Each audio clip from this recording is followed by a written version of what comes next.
1953년 존 헌트가 이끄는 영국 원정대가 그 현지 시각 5월 29일 오전 11시 30분경에 세계 최초로 에베레스트 산을 등정했습니다. 그 등정자는 1953년 이 사람들이 첫 등정한 이후로 2010년까지 무려 5,060명이 이 에베레스트를 정복했다고 합니다. 더욱 놀라운 사실은 2007년에는 636명, 2010년에는 512명이 에베레스트의 정상을 밟았습니다.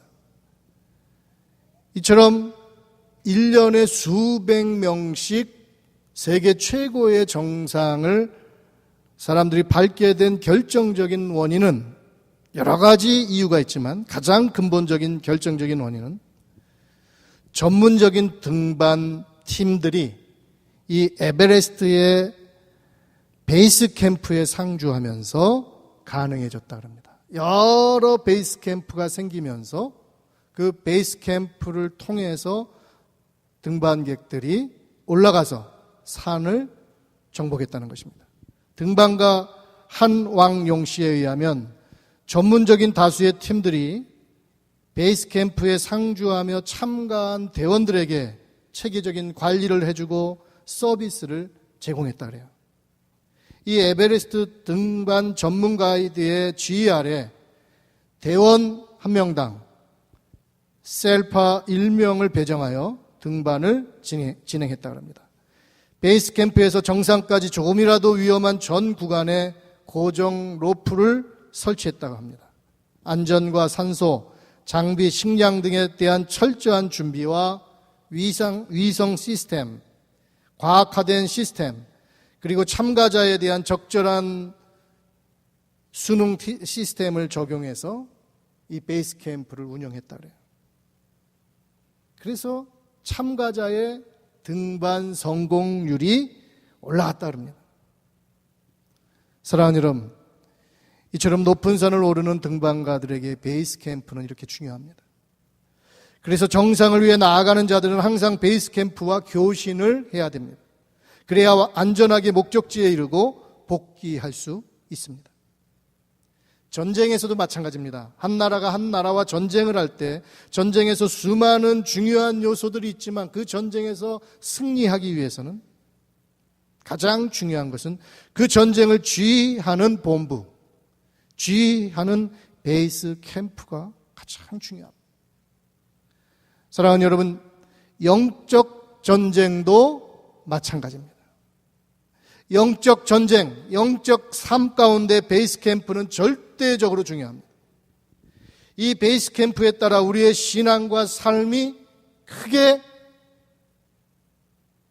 좌우될 수 있습니다. 그렇다면 저와 여러분의 베이스 캠프는 무엇일까요? 삶의 여정 가운데 발생하는 수많은 문제들을 직면할 때 다시금 힘을 주고 다시금 일으켜 세워주며 승리할 수 있는 길로 나아갈 수 있게 하는 본부는 어디에 있습니까? 오늘 하나님께서는 여호수아에게 가나안 땅을 주시는 과정을 통해서 우리에게 베이스 캠프의 중요성을 가르치고 있습니다. 여호수아가 가나안 땅을 정복할 때 아무 계획 없이 한 것이 아닙니다. 여기서 우리는 매우 중요한 원리를 하나 배울 수 있는데 여호수아 10장 6절에 보시면은 기브온 사람들이 길갈 진영에 사람을 보내어 여호수아에게 전하되 여호수아 10장 15절에 보면 여호수아가 온 이스라엘과 더불어 길갈 진영으로 돌아왔더라. 여호수아 10장 43절에 보면 여호수아가 온 이스라엘과 더불어 길갈 진영으로 돌아왔더라. 똑같은 말씀이 나오고 여호수아 14장 6절에 보면 그때에 유다 자손이 길갈에 있는 여호수아에게 나오고 그랬어요. 가나안 땅을 정복할 때의 베이스 캠프는 어디냐? 길갈이라는 지역입니다. 그 길갈의 베이스 캠프를 치고 정복하고 다시 본부인 길갈로 돌아옵니다. 이것이 여호수아가 가나안 땅을 정복하는 원리입니다. 여러분, 길갈이라는 장소가 중요한데 하나님이 허락하신 땅을 정복하고 다시 길갈 본부로 돌아오는 이 장소가 중요합니다. 하드웨어가 중요합니다. 그러나 더욱 중요한 것은 그 장소에 무엇을 담아내느냐가 훨씬 중요한 거예요. 오늘 우리가 이 새로운 장소로 왔어요. 참 좋은 장소를 하나님 예비해 주셨어요. 감사합니다. 그러나 이 장소, 이 건물이 중요한 것이 아니라, 이 하드웨어가 중요한 것이 아니라, 이 하드웨어에 무엇을 담아내느냐, 무엇을 담글 것인가, 그것이 훨씬 중요한 것입니다. 만약에 여기에 잘못된 것을 담으면 이 장소는 아무 의미가 없어요.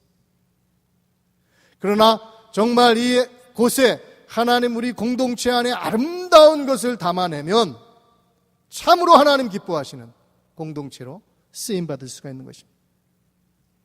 그러므로 교회 공동체는 바로 길갈처럼 영적인 신앙의 베이스 캠프가 되어야 합니다. 그러면 하나님께서 주시는 영적 베이스 캠프의 의미는 무엇일까요? 오늘 우리가 이곳에서 첫 출발을 하면서 이 설교를 제가 준비하면서 우리 교회가 오늘 이 첫 설교를 우리가 같이 갖고 우리가 삶의 현장으로 갔다가 다시금 이 길갈의 영적 길갈의 의미로 항상 돌아와야지만 우리 교회도 승리하고 여러분 한 분 한 분의 신앙생활, 영적인 삶도 승리할 수 있게 됩니다. 오늘 5가지를 말씀드립니다. 그 5가지를 잘 기억하시기 바랍니다. 첫째는 길갈의 베이스 캠프에서 하나님이 요구하시는 것은 수치를 떠나보내라는 거예요. 수치스러운 것을 떠나보내라. 길갈에 이스라엘 백성들이 요단강을 건너서 가나안 땅에 들어갔을 때 길갈이 가나안 땅의 첫 번째 장소입니다. 그 바로 앞에 요단을 건너자마자 길갈이고 그 바로 앞에 여리고성이 우뚝 솟아 있는 거예요. 여호수아 5장 9절 말씀을 보십시오. 여호수아 5장 9절 말씀을 보면 여호와께서 여호수아에게 이르시되 내가 오늘 애굽의 수치를 너희에게서 떠나가게 하였다 하셨으므로 그곳 이름을 오늘까지 길갈이라 하느니라. 길갈의 뜻은 굴러가다 그런 뜻이에요. 굴러가다. 무슨 말입니까? 이제 약속의 땅에 첫걸음을 밟았으니까 저 애굽에 있었던, 애굽에서 노예 생활을 하고 종살이 하던 그 수치를 굴려보내라는 거예요. 내가 너희들을 위해서 이곳에 정착하게 한 것, 이 가나안 땅의 약속의 땅의 첫 번째 장소인 길갈에 도착하게 한 것은 애굽의 수치를 굴려보내준 것이다. 그렇게 선언하시는 거예요. 그래서 그 땅 이름을 길갈이라 그렇게 하나님 지으셨어요. 사랑하는 여러분, 베이스 캠프의 첫 번째 원리가 무엇입니까? 애굽의 수치를 굴려보내는 거예요. 떠나보내는 겁니다. 그러면 애굽의 수치가 무엇입니까? 하나님의 자녀가 세상과 죄 아래서 종살이 하는 겁니다. 죄에 눌려 사는 것입니다. 과거의 상처와 아픔에서 헤어나오지 못하고 절망 가운데 빠지는 것입니다. 죄의 종노릇하는 것입니다. 습관적인 죄를 이기지 못하는 거예요. 반복적인 죄에 빠져 있는 거예요. 그것이 성도의 수치입니다. 예수님이 이미 십자가에서 죽으셨는데 그 죄 가운데서 신음하고 죄 가운데 눌려있고 좌절과 절망 가운데 빠지는 내 영적 상태의 수치심을 굴려보내라는 거예요. 하나님의 자녀의 권세를 가지라는 것입니다. 이제 더 이상 애굽의 수치를 버리고 자유자임을 선포하라는 것입니다. 그러므로 하나님의 사람은 때때로 그런 죄 아래에 있는 수치들이 공격할 때마다 즉시 베이스 캠프로 돌아가야 돼요. 베이스 캠프랑 교신해야 돼요. 그래서 너는 길갈이야. 너는 길갈이라는 이름을 가졌어. 너는 하나님의 자녀야. 너는 그 죄의 수치에서 벗어난 자요. 떠나보낸 자야. 그것을 다시 확인하고 그 죄와 싸워 이기고 그것을 선포하고 나아가라는 거예요. 그렇게 할 때에만 성도는 승리할 수 있습니다. 더 이상 애굽의 수치에 눌려 살지 않습니다. 그 수치의 수렁에서 빠져나와 자유함을 갖습니다. 여러분의 인생 가운데 이런 수치들이 들어올 때에 그것을 굴려보내세요. 떠나보내세요. 이것이 바로 영적 베이스 캠프의 첫 번째 원리입니다. 이 능력의 삶이 저와 여러분의 삶 가운데 넘치기를 소원합니다. 두 번째는 기념비의 의미를 간파하는 것입니다. 하나님께서 이스라엘 백성들이 요단을 건너서 길갈에 도착했을 때 먼저 제사장이 언약궤를 메고 강에 물을 밟았어요. 그랬더니 요단강이 두 쪽으로 갈라졌습니다. 제사장이 요단강 가운데에 언약궤를 메고 서 있는 그곳에 12돌을 취해서 길갈에 갖고 올라가 그 길갈에다 12돌을 세우라고 하나님 말씀하셨어요. 여호수아 4장 6절에 보면 이것이 너희 중에 표징이 되리라. 후일에 너희의 자손들이 물어 이르되 이 돌들은 무슨 뜻이냐 하거든. 여러분, 12돌은 이스라엘 12지파를 의미합니다. 그리고 12돌을 세움으로 표징이 사인이 되게 하라 그러셨어요. 사인은 후손을 위한 것입니다. 그 12돌이 쌓여있는 그 모습을 보고 저게 무슨 의미입니까? 사람들이 그런 질문을 하게 돼 있죠. 이스라엘 자손들은 이 12돌을 통해 무엇인가 배워야 한다는 거예요. 그것이 무엇입니까? 하나님은 이것이 이스라엘 자손에게 영원한 기념이 될 것이라 라고 그랬어요. 기념하는 것을 배우는 것이고 기념의 의미를 배우는 것입니다. 그런데 무슨 기념입니까? 여러분, 성경에는 두 종류의 기념비가 나옵니다. 첫째는 자기를 위한 기념비예요. 이 기념비를 세운 대표적인 사람이 사울입니다. 그는 하나님께서 아말렉을 치라는 말씀에 온전히 순종하지 않고 단지 전쟁에 승리했다는 자기 기념비를 세웠어요. 자기 전승비를 세웠어요. 이러한 자기를 위한 기념비는 결국 사울을 파멸의 길로 돌아서게 했습니다. 사무엘이 아무리 찾아와 권면을 해도 그는 자기 기념비에 도취해버리고 말았어요. 그래서 선지자의 말에도 그는 회개할 줄을 몰랐습니다. 그러므로 우리도 조심해야 됩니다. 하나님을 섬기는 일이 나의 기념비가 돼서는 안 됩니다. 자신의 기념비가 돼서는 안 됩니다. 우리 인간의 기념비가 돼서는 안 됩니다. 그러면 불행해집니다.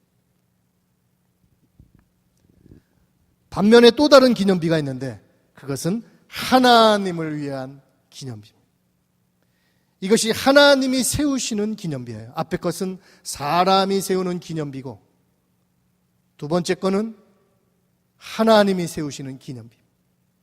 여호수아가 세운 길갈의 12기념비가 바로 그것입니다. 무엇을 의미해요? 단순한 기념비가 아니라 하나님이 약속을 해주시고 그것을 이루신 것을 증거하는 기념비입니다. 12돌은 화려하지 않습니다. 그저 이스라엘 전체를 의미하고 그것을 보는 자손들의 질문을 유발하면 그 돌의 사명은 끝나는 거예요. 그 돌들이 무슨 뜻입니까? 왜 여기에 세웠습니까? 그렇게 그 돌들을 보고 질문을 유발시키는 그 역할만 하면 돼요. 그 돌은. 세상 사람들도 어떤 사람들은 돌탑을 쌓는 사람들이 있어요. 그죠? 어디 산에 가면 사람들이 돌을 하나씩 다 이렇게 쌓습니다.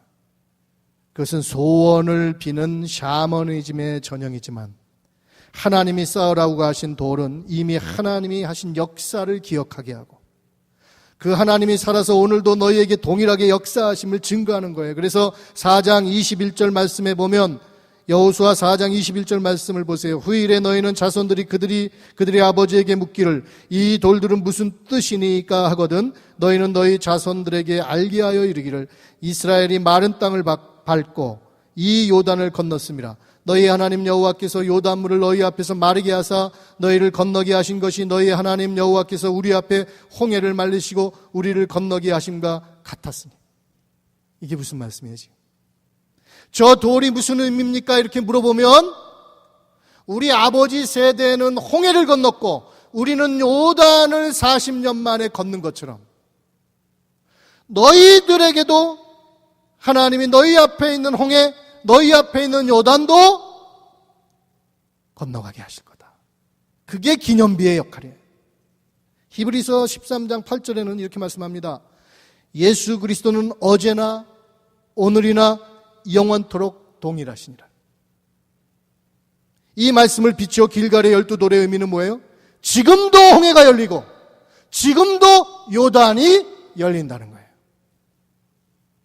여러분, 저는 지난 6개월 동안 우리가 함께 예배하면서 하나님이 우리 앞에 있는 홍해, 하나님이 우리 앞에 있는 요단을 열어 주신 것을 봤어요. 그리고 영적인 길갈과 같은 이 새로운 곳에 하나님이 우리를 건너오게 하셔서 하나님 마음껏 예배하게 하시고 마음껏 무장되게 하시고 마음껏 펼치실 것을 보게 하셨어요. 가나안 땅의 지평을 보게 하셨어요. 비전이 보여요. 그러나 우리가 명심해야 될 것은 이것이 우리의 기념비, 인간의 기념비가 돼서는 안 되고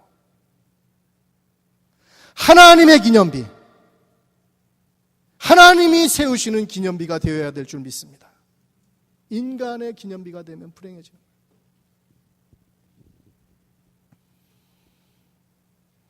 그러므로 우리 말씀으로 사는 성도의 삶이나 교회는 사람을 위해서 세우는 기념비가 아니라 오직 하나님이 세우시고 하나님이 살아 역사하심을 증거하는 기념비가 세워지는 그런 은혜를 경험하기를 바랍니다. 하나님의 기념비를 세워드리고 그 의미로 날마다 돌아가는 것. 그래서 나의 기념비가 세워지려고 할 때는 아니지, 이게 아니지, 하나님의 기념비를 세워야지. 다시금 반성하고 하나님의 기념비로 세워드리는 것. 그리고 내 앞에 있는 어떤 장애도 오늘도 해결해 주시는 하나님의 그 영광스러운 전능하심을 믿으라는 것. 그것이 영적 베이스 캠프의 두 번째 의미예요. 세 번째는 날마다 언약을 붙잡으라는 거예요.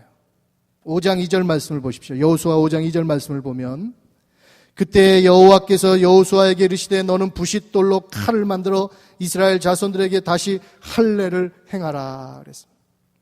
여러분, 하나님께서 지금 여리고성 바로 앞에, 여리고성에서 내려다보면 다 지금 이스라엘 백성들이 있는 게 보이는데 대적이 지켜보고 있는 여리고 바로 앞에 길갈에서 이스라엘 백성들에게 할례를 행하라는 거예요. 할례를 행하면 며칠 동안은 누워 있어야 됩니다. 대적 앞에서 위험을 무릅쓰고 할례를 행하게 하시는 이유가 무엇일까요? 할례는 하나님과 언약 관계를 맺는 것에 대한 증표입니다.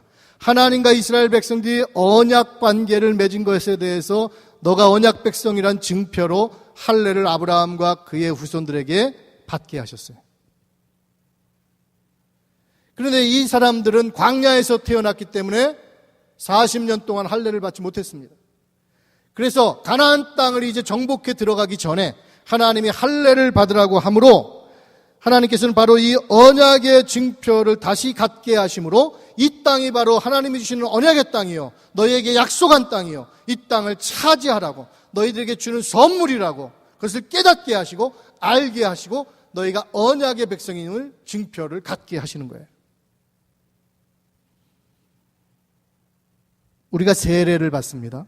우리가 세례를 받는 이유가 무엇입니까? 세례는 물에 잠겼다가 다시 일으켜 세우는 의식입니다.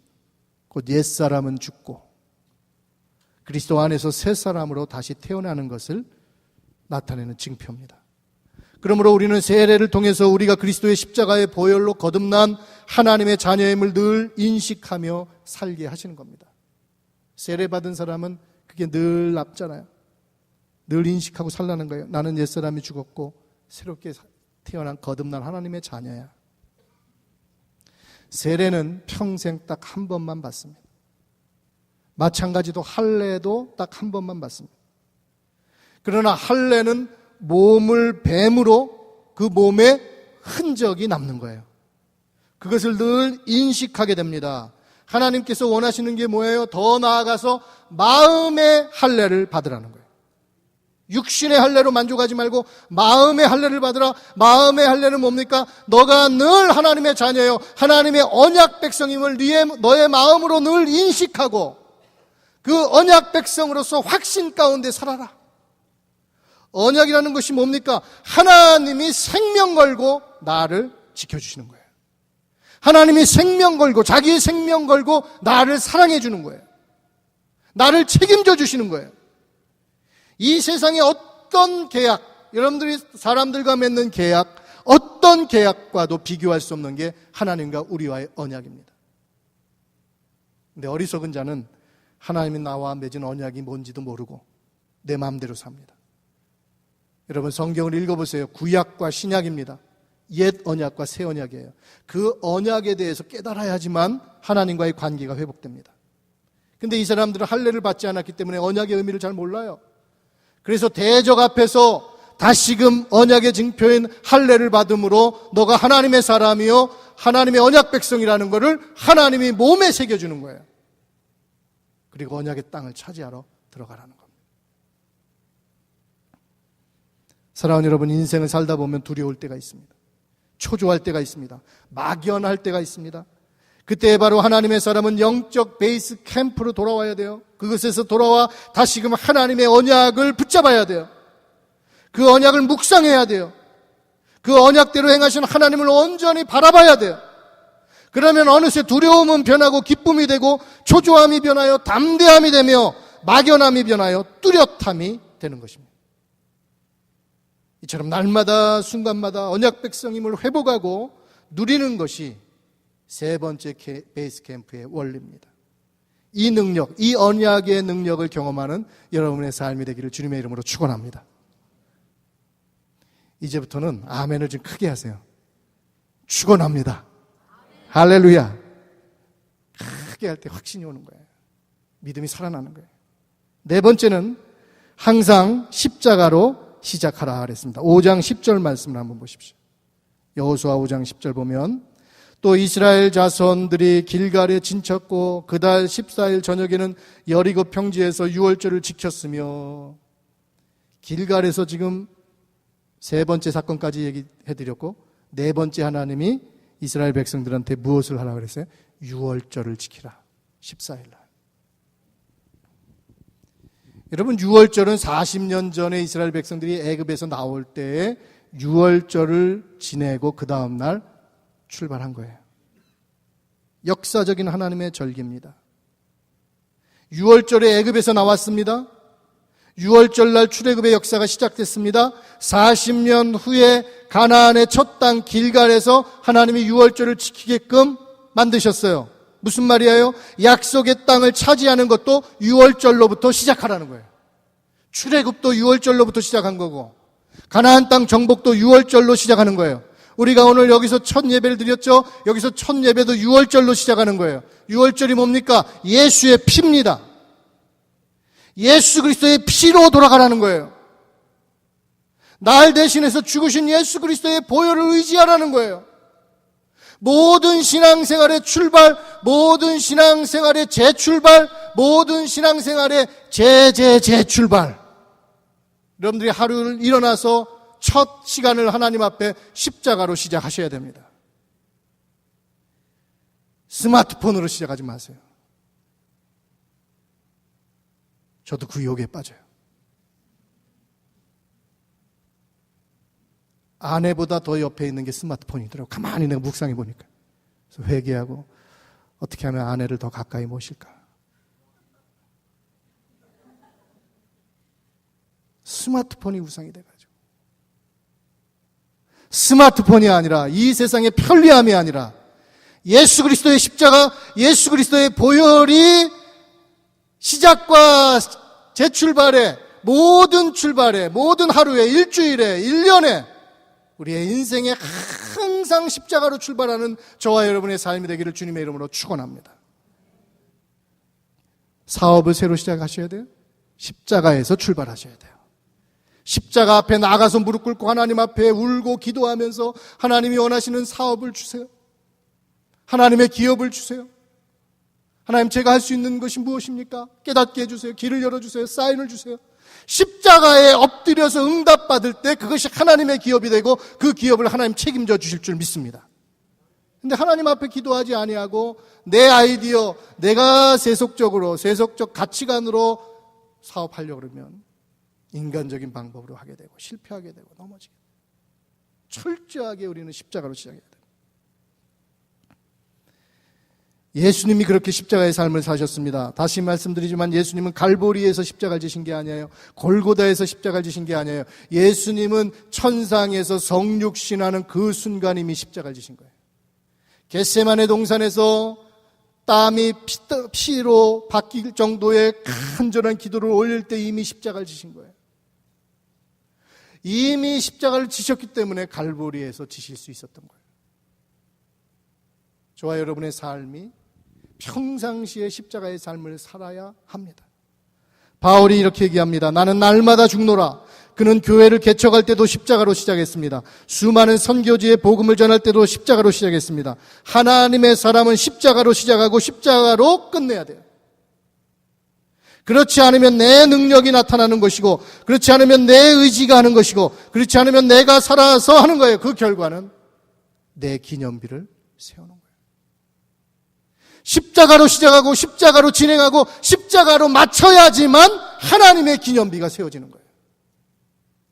교회도 마찬가지고 개인의 삶도 마찬가지고 여러분의 사업도 마찬가지입니다. 그럴 때 더 잘 되는 거예요. 그럴 때 하나님 더 축복해 주셔요. 내가 항상 십자가에서 옛사람을 죽이고 예수 보혈로 다시금 살아남으로 하나님의 기념비를 세워드리시길 바랍니다.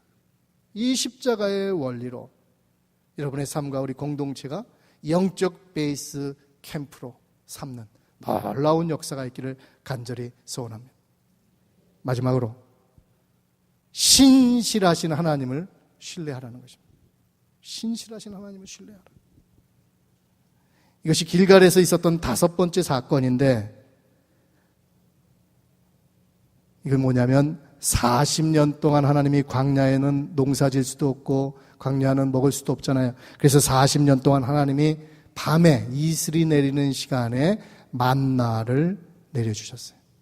그래서 200만 명이 넘는 사람들이 날마다 그 만나를 통해서 생명을 유지했습니다. 그런데 그 만나가 이 길갈에서 그쳤다. 이게 5번째 마지막 사건이에요. 5장 12절 말씀을 보십시오. 5장 12절에 보면 또 그 땅에 소산물을 먹은 다음 날에 만나가 그쳤으니 이스라엘 사람들이 다시는 만나를 얻지 못하였고 그 해에 가나안 땅에 소출을 먹었더라 그랬어요. 사랑하는 여러분, 만나가 그쳤다 그랬는데 만나가 그친 시점이 언제입니까? 언제 만나가 그쳤습니까? 성경은 그 땅 소산을 먹은 다음 날에. 그 땅 소산을 먹기 전날이 아니에요. 그 땅 소산을 먹은 다음 날이에요. 만약에 그 땅 소산을 먹기 하루 전에 만나가 그쳤다면 그날 하루는 200만 명이 하루 동안 굶어야 됩니다. 근데 그 땅의 첫 소산을 먹은 그 다음 날, 그래서 그 땅의 소산을 이제 갖고 그것으로 음식을 삼을 수 있고 식물을 삼을 수 있게끔 만들어 놓으시고 그 다음 날 만나를 그치게 하시고, 얼마나 신실하신가요? 무엇을 말씀하세요? 하나님께서 자기의 언약 백성을 책임지시는 겁니다. 할렐루야? 책임지시는 거예요. 굶기지 않으시는 거예요. 하루에 오차도 없으세요. 한 치의 오차도 없이 자기 백성에게 집중하고 계세요.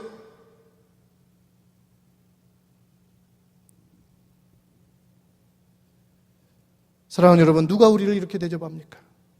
누가 우리를 이렇게 생각해 줍니까? 세상에서 여러분의 음식, 여러분이 먹고 살 것을 누가 챙겨줍니까? 하나님이 챙겨주시는 거예요. 하나님이 책임져 주시는 거예요. 그 믿음을 가지라는 거예요. 200만 명을 40년 먹이시고 가나안 땅 도착해서 그 땅에 소산이 생긴 그 다음 날 만나를 그치게 하신 하나님이세요.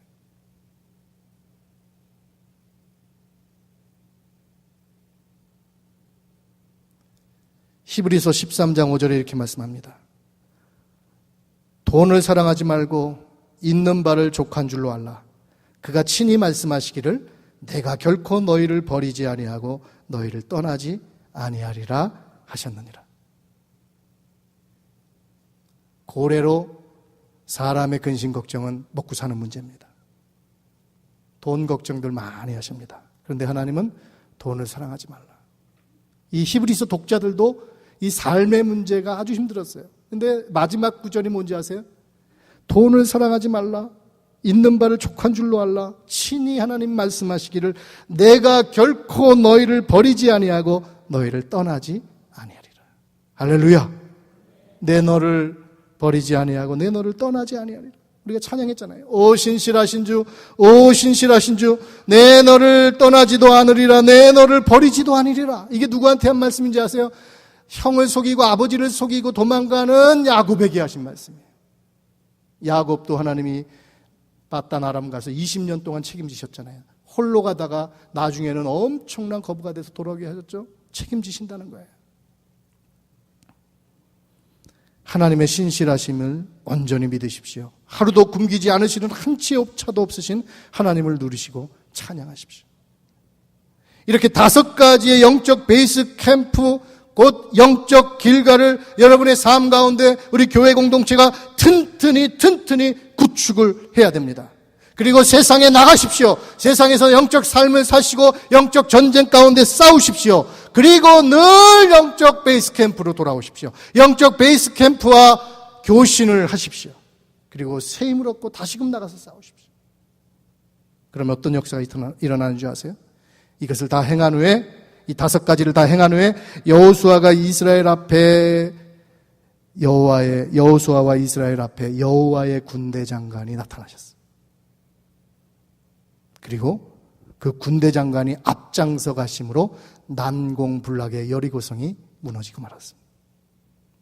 사랑하는 여러분, 저와 여러분의 삶이 우리 말씀으로 사는 교회가 이 5가지 영적 베이스 캠프를 오늘 이 역사적인 날로부터 튼튼히 그 내용을 담아냄으로 말미암아 대장 되신 예수님을 따라서 우리 앞에 놓인 홍해가 열리고 요단이 열리고 여리고성이 무너지는 우리의 놀라운 신앙. 그래서 어제나 오늘이나 영원토록 동일하신 우리 예수님 바라보며 주님 찬양하며 천국까지 승리의 행진을 하는 저와 여러분의 인생 되시기를 간절히 축원합니다.